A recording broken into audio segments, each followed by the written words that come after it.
Today we're taking a look at one of the best named games of the year, in Yellow Taxi Goes Vroom. This is a self-proclaimed love letter to the wonderful Nintendo 64 era, and the clues are unashamedly visible. From the wacky art style to the arcade sounds, this game is a wonderful homage to Mario 64 and Crazy Taxi. Not that Crazy Taxi was released on the N64, but you get my point.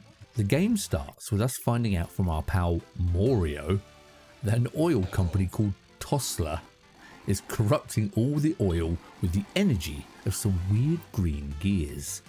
And we have to travel around the various locations via portals that are powered by the energy from these gears, with the ultimate aim of finding enough gears that we can teleport to the headquarters of the Tossler company, and so our journey begins.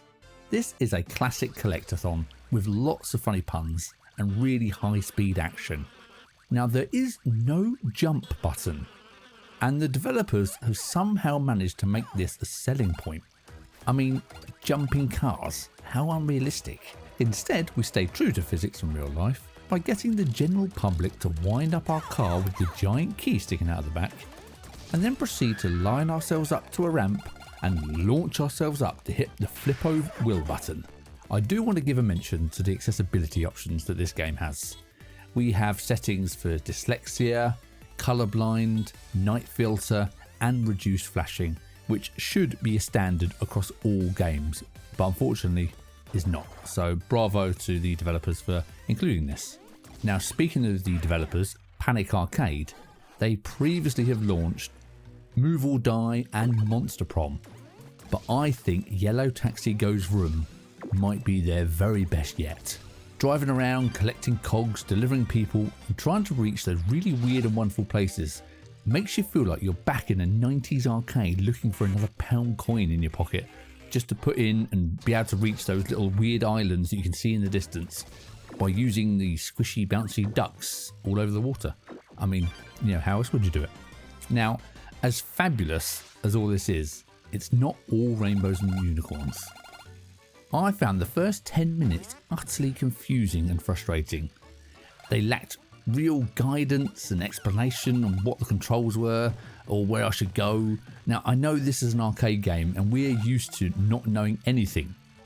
But for instance, the flippo wheel button doesn't get, not even told to you, it doesn't get activated until you reach a certain point and speak to somebody.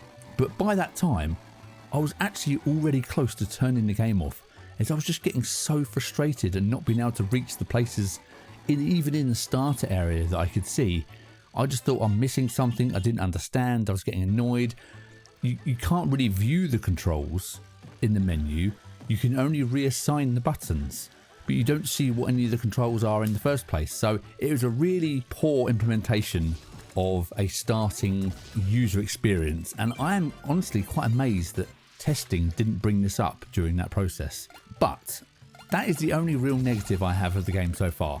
Once you get past those first 10 minutes and the first little starting area, it really starts to make sense on how you're supposed to play this game and what's going on.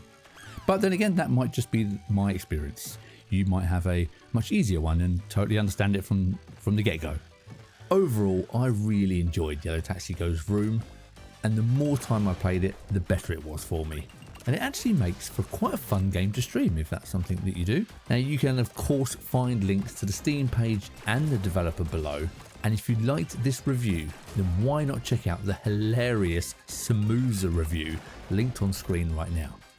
Take care and goodbye.